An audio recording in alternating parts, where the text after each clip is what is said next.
Čus, ľudia, vítam vás u nového videa a dneska si tu ochutnáme túto dubajskú čokoládu, takže ja ju rovno otvorím. Je pistaciovým krémom naplnená a ešte aj karamel by tam mal byť. Tak teda je to zelené asi. Pozrite na to, zlobíme ju tu pred kamerou.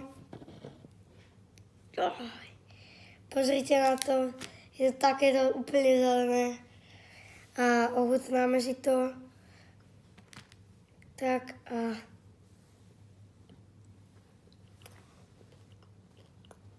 Takže moc to není môj typ čokoláde. Dávam tomu tak od 0 z 10. Jako od 0 z 10 dávam tomu asi 4, tak čus.